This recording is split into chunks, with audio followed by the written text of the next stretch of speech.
mitzvah. So, welcome everyone. Pleasure to be with you today. What is Chus?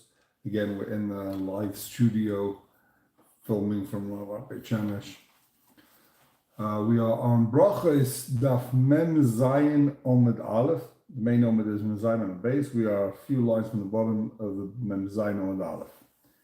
So we are approximately 10 lines from the bottom. Mem Zayin Amud Aleph. The Mishnah said they're getting together and they eat demai.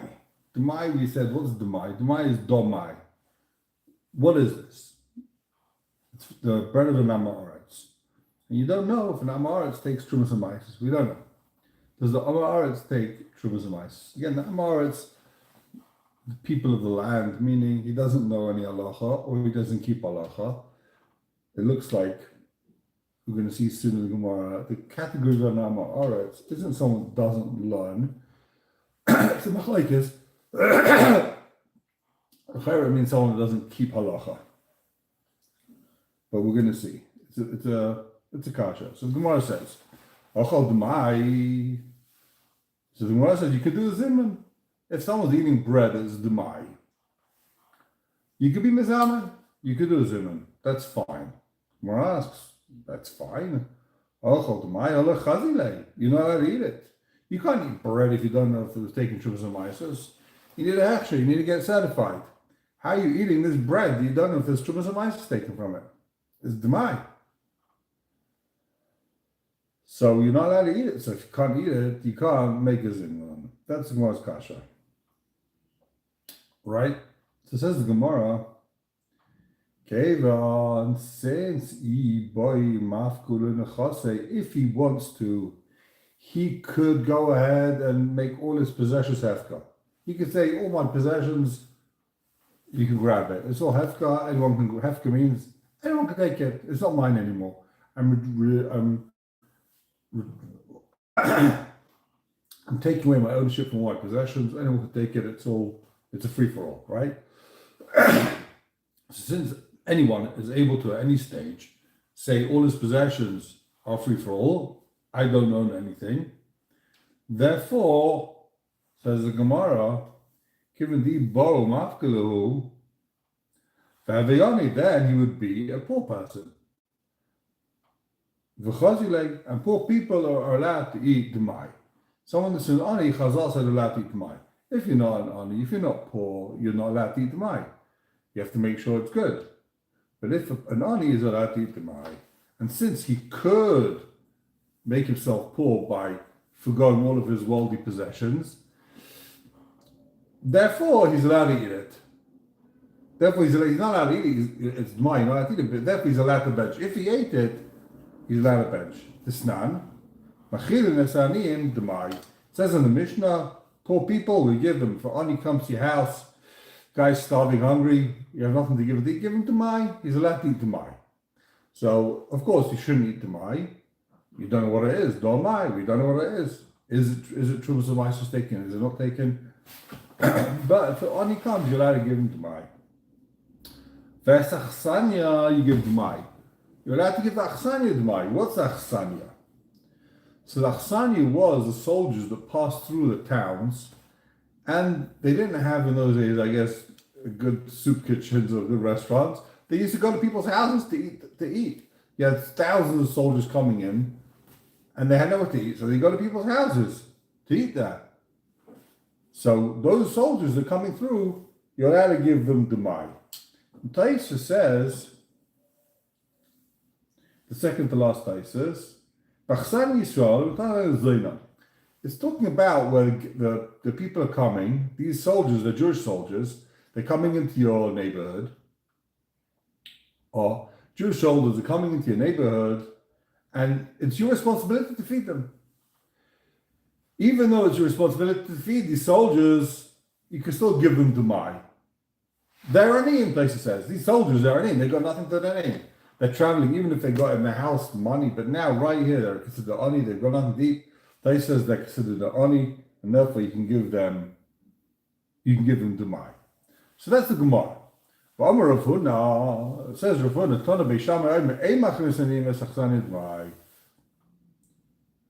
It's a machlekes if you give the aniyim demai or not. Our Mishnah is going with the opinion that you can give demai to these soldiers or to these aniyim, and therefore you could make yourself an ani. You could be mafki in a chasim, become an ani. Therefore, you can do a zimun if you wait demai. Says the gemorah. Pshita. So the two dots. Ma'aser shtoka kumasa. The Mishnah said, Ma'aser Rishonim, that you took truma. So what's pshita?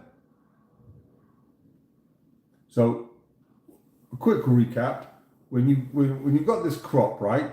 So guy harvests the field. He's got to give truma gedola, the big truma, the big tithes. You've got to give a 50th to the kohen. Then you've got to give eskel truma gedola. Then you've got to give 10% to the Levi, and call that 9. It's not exactly 10%. It's now 9.8% of the crop you've got to give to Levi. And then the Levi's got to give from his what he got. He got 10%. The Levi has to give truma from that, trumas maisa, to the kohen. And then there's maisa sheni. Okay, but that's what we're discussing over here. Now the truma gedola, only the kohen is allowed to eat it. No one else is allowed to eat it. The maisa is Moman HaSheva. It belongs to the Levi. It's financially, it doesn't have kedusha. It's not sanctified. So the Gemara says. So if this guy, if we talk about maisa rich not trumasa, of course you can't eat it. How could you eat it if there's no truma wasn't taken? Pshita, let's say meaning you only chayev to give truma once you make it into a pile, right? That's when it kicks in yeshiv, or once you do a miruach, once you flatten out the kri. But we're talking about here a case where he took the maisa, he gave it to Levi when it was still in the shibolim.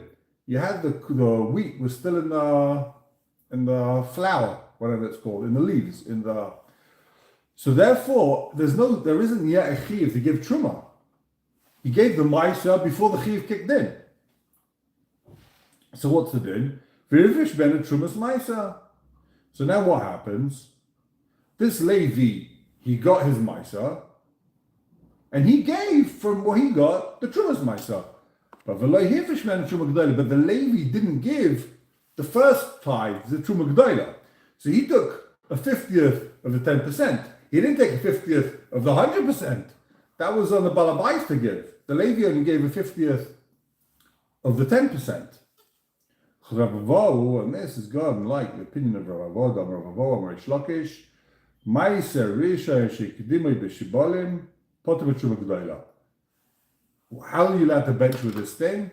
Because it says Rav Avodah, massive chiddush, if the Levi took his 10% while it was still in the sheaf, while before you threshed the wheat and you took it out of its shell, it's still in the crop is still in its flowered form. So in that case, you do not have to give truma gedola. The first 50th of the full crop, you don't have to give. Shenema, how do I know this? It says in the pasuk, trumas Hashem, is that you should take from it truma Hashem, maisa mina maisa. That's what the pasuk says. You should take a tenth of the tenth, or maisa, a part of the part. Maisa mina maisa might cover like truma gedola. You don't have to take truma gedola. It says Ravo, the pasuk's telling me that the Levi does not have to take the truma gedola. The truma's maisa mina maisa. The like truma gedola, the truma's maisa mina maisa. You don't have to take both truma gedola and truma's maisa mina maisa. The Levi only has to take one thing, truma's maisa. He doesn't have to take truma gedola. So in this case, he got it. He's got his maisa. As long as he gives trumas maisa, he's good. He doesn't have to give trumas maisa and truma gedola. Therefore, he can eat it. Why is it only if it's b'shabaylim? Even as long as it's before you put it in the pile, it also should be good. He also shouldn't have to take truma gedola. So in other words, it only kicks in the chiyuv of truma gedola once you take all the crop, all the grains that's been separated from the sheaf. You put it into a pile, they do a miruach, they smooth it out, they make it into a nice little box in order that it shouldn't rot in the rain and it shouldn't should be easy to see, and it shouldn't fall down this pile. They did a miruach, they smoothed it. You have like a pile of grain, and they smooth it down with some type of steel, the hand. Then you have to give, that's the final malacha, that's the final part of the harvesting, and then, only then does it kick in, you have to give tithes. You've got to give it truma. So it says Papa, in the last line of the Zayin and Aleph, for you, the Torah says, Mikol Masreisechem Torimu. So take a look in Rashi, first Rashi over here on the page. What does it mean? Mikol Masreisechem Torimu. The Rashi it says to Levi, say to Levi, V'chsiv Baikra, Eskol Trumas Hashem. Kol Tzad Truma Tush Vaychayav L'Hafish Menu. The Levi's got to make sure before he eats his Maisa that all the Trumas are taken. Kol Masreisechem. It's not enough that you say, okay, I've got my Maisa and I've given Trumas Maisa. He's got to make sure Kol Trumas Hashem, everything was given, that the Kohen got his fair share. He got his 2% of the crop before you go ahead and take the rest. I'm just thinking, hold on. Yeah, so like the Kohen will take 2%, and the Levi's getting 10%. The Kohen is a much smaller part of Amish than the Levi. Let's say the Levi is way bigger, so they have a much bigger chelik in it, right? So that's the gemorah. Maisa Sheni. Gemara's going to go through all the different things in the Mishnah that says that you can bench, you could do a zimmer with this type of this or with that type of this. You ate bread from a Kohen, from a Truma, Maisa Sheni. We're going to go through the whole Mishnah now. It says the Gemara. Maisa Sheni of Hekdesh.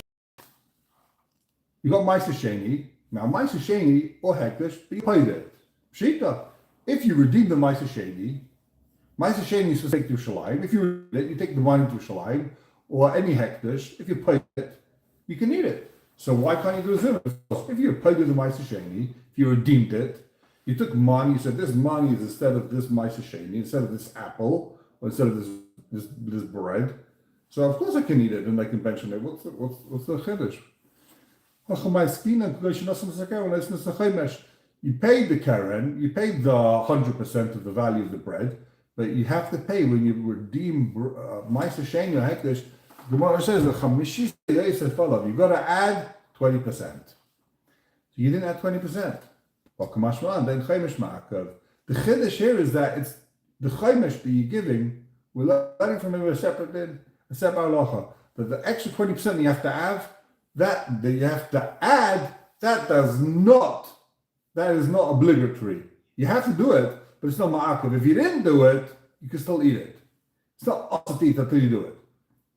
You've got to do it. It's a mitzvah. It's not ma'akev. It says a shamash sha'achal kazais. All right. The next case is the guy, the waiters. The waiters that eat a kazais. There's two people eating. Me and my friend were having a Shabbos meal, and there's a waiter. For whatever reason, you have a waiter. You're a lucky guy. You got your waiter. There's two of you, or maybe there's another 20 women who want stuff. You've got two men, and the waiter walks in, and he eats a kazais. He takes kazais, he eats it. So now you've got three men. You could do a zimun. Pshita. Well, that's obvious. If he eats, you do a zimun. Pshita. Obvious. Since the shamash is walking backwards and forwards, in and out, that's not called a kva. That's not called a proper meal. You can't include him into the zimmer. Question is, why does he need a kazais? What if he doesn't need a kazais? What's a kazais for? So someone will say, if there's no kazais, he's not chayav b'rochos hamazon. He's only chayav b'rochos hamazon once he eats a kazais, and therefore if he eats a kazais, you bring him into the zimmer. Others say, well, he doesn't have to have bread, but if it's not a kazais, if he just takes a little bite, the shamash has a little bite, he's going backwards and forwards. So that's not called ate. Achila, eating is always a kazais. The Torah says don't eat, it means a kazais. Do eat, it means a kazais. You have to eat up matzah on Pesach, it means you have to have a kazais. So this guy, the shamash, he walks in, he's serving, he has a grain of rice. That's not called the eight. That's called the, I don't know what that's called, but it's not called the eight. It's not called the nachila. So if he didn't eat, You can't say Achanu v'Savanu, Boksha Achanu v'Shalai. You can't say thank you Hashem when you ate. You didn't eat. The guy didn't eat. So according to this opinion, you don't have to wash and bench. But you got to eat. This guy didn't eat. The third mahalach of the Chazon Ish is that since this guy is going in and out, and he only has this in the Kazayas, then it doesn't constitute he ate with you. But if the guy will be sitting down there, having the meal, but just he's nibbling slowly, a little bit of this, a little bit of that, less than a Kazayas at a time, then that would count. That would be okay. The problem here is that he's walking in and out. He's a shamash. Therefore, only a shamash needs a kazayis. Okay. Back to Gemorah. Says the Gemorah.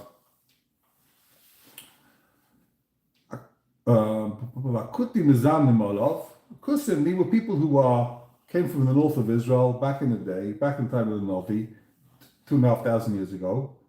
And they were Megayer. They were scared of the lions, so they converted to Judaism. They didn't want to be eaten by lions. So what happened? And they kept part of the Torah. They kept the Torah. The Gemara says they did not keep the Torah Baal Peh. So can you include these kutim into the zimun? Says the Gemara. You can do a zimun with a kusi. Amai, why? How can you do a zimun with him? Lo ye'ela amaretz. He shouldn't be better than the Amaretz, the ignoramus, the guy who doesn't know any Torah. How can you do a zimun with him, but not with an Amaretz? That's the Gemara's kasha. The Tanya, it says in the Brachos, you can't do a zimun with an Amaretz. We don't include the guy that doesn't know any Torah, the guy doesn't keep any, he doesn't keep halacha. You can't include him in a zimun. The guy's a Jew, but he doesn't know any halacha, he doesn't know Torah. He's not included in the zimun. So Gemara answers, Abaye Yomer. Abaye answers, Bekuti Chavar. We're talking about a kusi. He's a Talmud Chacham. He's a Chavar. He keeps halacha. He's a good guy. He's one of us. He's a friend. Chavar literally means a friend. He keeps the Torah. He converted and he keeps. Rava Amar, Rava says, Abaye Rava is arguing, Rava Amar, Filu Tema Bekusi Amaretz. Even if he's a Kusi Amaretz. Ba'acho Ba'amaretz, Darbona. So, sorry. Here, we're talking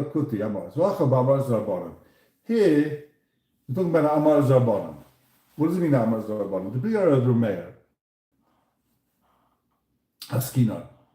It's a machlekes between Zarbanan. It doesn't mean Amar Daraisa versus Amar Zarbanan. People say Amar Daraisa. Because the Gemara talks about Amar Zarbanan. What's the Amar Zarbanan? There's a machlekes of Meir and the Rabbanan and the Chachamim. What constitutes an Amaretz?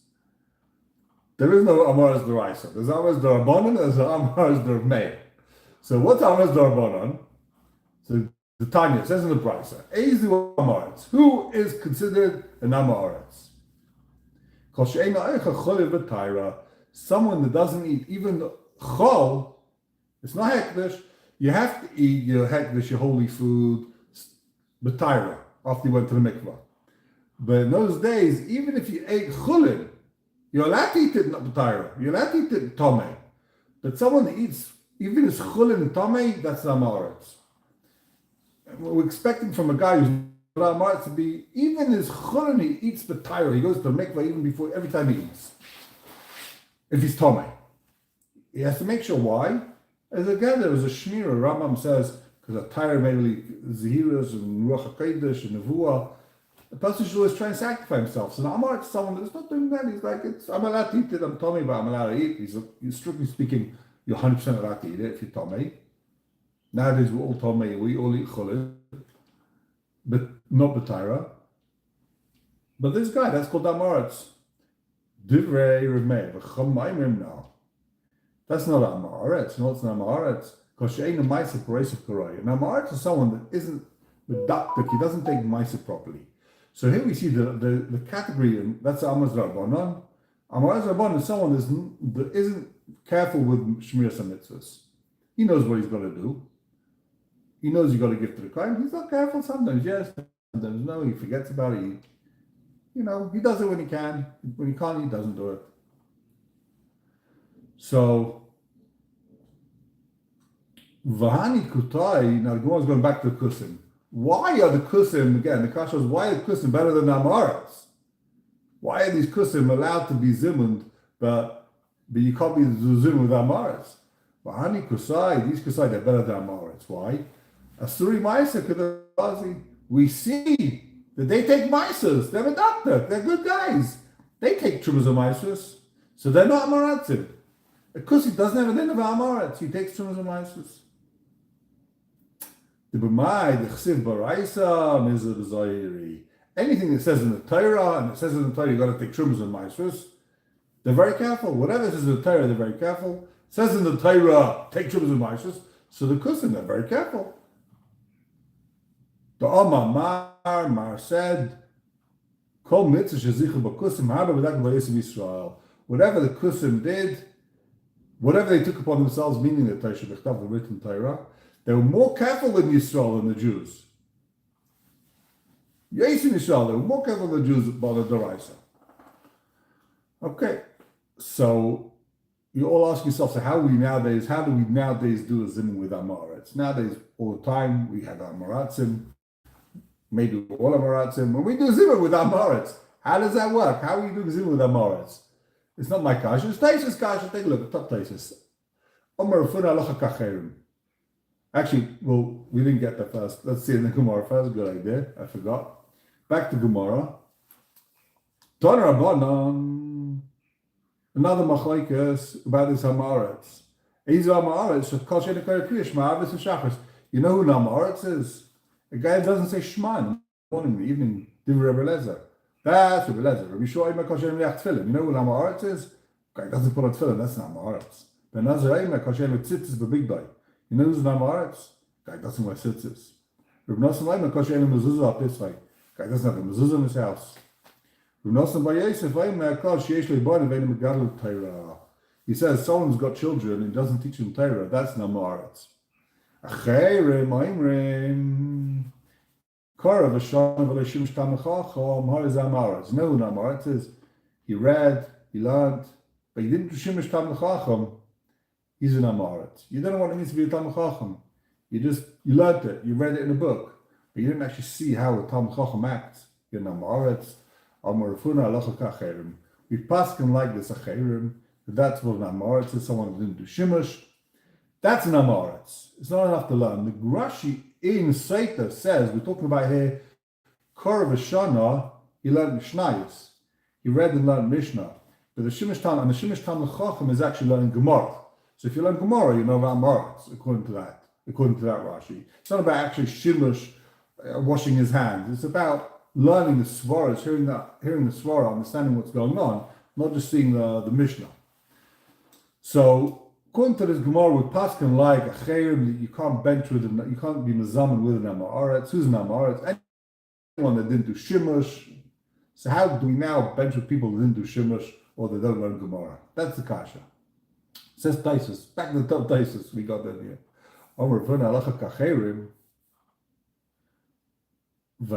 Nowadays, what do we do? Nowadays, we bench with Amaretz, we do zim with Amaretz. Why? Because it says in Chagiga,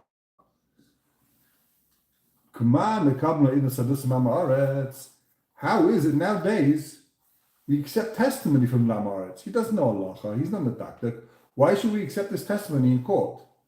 And the Amaretz go to court and he testifies. Why? How do we accept it? Rabbi Yasi, he paskin like Rabbi Yasi. Rabbi Yasi says, if we go ahead nowadays and we exclude people from Yiddishkeit, we exclude them from Torah, from Dinim, from Batei Din, from court cases. We say you can't testify. We say you can't partake in you can't be part of the Zimun, you're not part of the minyan. You know what they're going to do? They'll open up a conservative organization. They'll open up reform. They'll open up, they'll build their own Bama. They'll make their own religion. So in order to save them from opening their own religion and becoming 1,000 as well as becoming conservative, becoming reform, God forbid. So we accept them, we bring them in, we accept them, we bring them into, we let them do Zimmer, we take the Eidos. We treat them like regular Talmid Chachamim, basically. That's what the Gemara says. That's what Tais is saying. There's another Tais in Chagiga that sounds exactly the opposite. That since nowadays no one can say I'm a Talmud Chacham, or very few people can, so what? No one's going to do Zimun. I'm a Talmud Chacham, I can do Zimun, but you can't. I'm also not Talmud Chacham. Like, who's the guy that's going to say I'm a Talmud Chacham, I could be Mizaman, but you're here in Amaretz? Definitely, I can see nowadays a different shot. If this would be a what's it called, halacha, people would be very busy calling everyone else Amar. As it is, we're busy bashing everyone else. It would get out of hand. He's an Amar, it can't be Mizaman with him. So, I would say the gemorah, since the gemorah later on says, what's the age that you can be Mizaman with a cotton? What is the age of a cotton? The gemorah says, we'll see soon. Hopefully we'll get that today. Actually, I don't think we will. A cotton is whenever, as long as he knows Lemila Varech. Anyone that knows, any kid, doesn't matter how old he is, he can be 3 years old. If he knows we're praying to Hashem, you could do a zimun. In that case, also no ma'aretz. He doesn't have to know halacha, keep Torah. As long as he knows who you're benching to, that's the maskonos of gemorah. And therefore, that's how we paskin that as long as our ma'aretz is not a kaifa, he knows who we're benching to, we can use him. He can be part of the zimun. He's part of society. It's all good. Back to gemorah. Rami Bar Chama, story time, crazy story. Rami Bar Chama, the holy Rami Bar Chama, the son of Chama, le'azman alei the Rav Menashe bat Achlifa. He didn't want to include Rav Menashe bat Achlifa in the zimun. Why? The Tani Safa v'Sifri. He learned Safa v'Sifri v'Chsa. He learned halacha, but he wasn't Mishamash at Talmud Chacham. He didn't do Shimush, so he didn't want to include him in the zimun. Ki nach nafshe Rami Bar Chama. Apparently, Rami Bar Chama died early. Rava said, "Nach nafshe Rami Bar Chama." You know why he died early? Because he didn't include Menashe bat Achlifa in the zimun. That's why he died. That was his avera. He knew. He said that's why he died. Vatanya. So the Gemara asked, what do you mean? That's why he died? Vatanya. What do you mean? He's an Amaretz. If he didn't do Shemesh, he's an Amaretz. You can't include him. Why are you what's going on over here? Why should he die for the sin of listening to the halacha, of not including the Amaretz? So Gemara answers, Shani of Menashe bat Achlifa, Dimish Rabbanan. He was Mishamash Talmid Chachamim. Or Dimish Rami Bar Chama, who the Lord Dag Basra. You know what happened? Rami Bar Chama didn't check enough that he didn't check to see if he's Mishamash Talmid Chacham. He was. This guy was Menashe bat Achlifa. He was Mishamash Talmid Chacham. Rami Bar Chama thought he wasn't, but he was. He didn't check. He didn't look enough. Lish, that's one opinion. Lish Nachrina, the Shomash Shmaisim Apumi Rabbanon. He heard the Chomim talking in Torah, V'garisluhu, Ketzubim Rabbanon Dami. He heard them talking in Torah, and therefore it's Keilu, he himself is a Talmud Chacham, from the fact that he heard Talmud Chacham talking, learning amongst yourselves. That gave him the status of Talmud Chacham. Right? He wasn't Mishamash Talmud Chacham, but since he heard the Shir Torah, he heard Shirim of Torah, it's like he was a Talmud Chacham himself. Ketzubim Rabbanon, it's like he's a Talmud Chacham. I think what you have to say, like, how did Rami Bar Chama not know that this guy was Mishamash? According to the first opinion, how did he not know that he was Mishamash Talmud Chacham? So you have to say that what it means is that, I mean, I'm making this up totally. Please, if you have a different shot, let me know. write your shot over here. If you don't like it, let me know. Email me a better shot, 9992147@gmail.com. Rami Bar Chama thought this guy, you need real shimush in order to be a Talmud Chacham. He saw it. He knows he wasn't Mishamash Talmud Chacham. He saw he's not going to the Lomda shir, to the Ian shir. He's learning the kiyas. He's doing the daf, whatever it's right. He's not learning the gemorah. He was learning Mishnah, the Sifra Sifri, and he wasn't learning gemorah. He knew that. Rakma, he did a little bit. You got to say that he was the Shama Shemaisa. Either the Mishmal Rabbanan, he was a little bit. He was Mishamash Talmid Chacham, even though he didn't. So there was something there. He was something, and he should have been more medactic and found that he is a little bit listening. The other way you can understand it is he understood that you got to actually learn the gemorah. And he's a Sifra v'Sifri, and Hayil Chasa, he didn't learn gemorah. But the Gemara says, he didn't learn gemorah, but the Mishma Rabban, he was Mishamish Tamid Chachamim. He hanged around Tamid Chachamim, and he served them, he helped them. He gave them lifts. And therefore, he picked up all the small intricate halach details from the Shimush. He didn't learn it, but he was Mishamish, and therefore he didn't have a din of an amaretz. Okay. We're in the second wide line. Achal tevel meiser. Tevel pshita. It's pashut. Eats tevel. Tevel is food that you didn't take Shuvas and meiser from. Pshita, of course you can't do a zimun with that. If a guy eats tevel. But tevel darbanan. We're talking about tevel darbanan. What's tevel darbanan? Hey chidani ba'atz it's she'enin nakov. It's crop that grows in a pot. That's einin nakov. There's no hole in the pot. A flower pot, right? You grow wheat in dirt, but it's in a flower pot. It's on the ground. And therefore, you're not chayiv truma daraisa. You're only chayiv truma daraisa if it goes ala aretz, in the ground. But if you grow your crop in a flower pot, then you're not chayiv truma. If there's a hole in the flower pot that connects the roots through the dirt in the flower pot to the ground, then you're chayiv. That's called it's grown in the ground. But if you grow it in a vase, in a pot, in a bathtub, right? And there's no hole in it, so then you're not chayiv deraisa, but you are chayiv derabanan. See, we're talking about tevel derabanan. Even if a guy eats tevel derabanan, says the Mishnah, we don't do a zimun. There is a machlekes Rishonim. What is cherev she'einu nokov made out of? According to Rashi, it's made out of wood. According to other Rishonim, it's made out of clay. It's a machlekes if we're talking about it. Clay, kli cheres, a kli wood. What is this flower pot made out of, or this wheat pot made out of?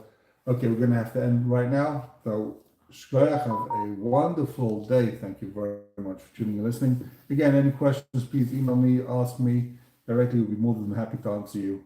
It will be a privilege and an honor. Thank you very much. Have a wonderful day.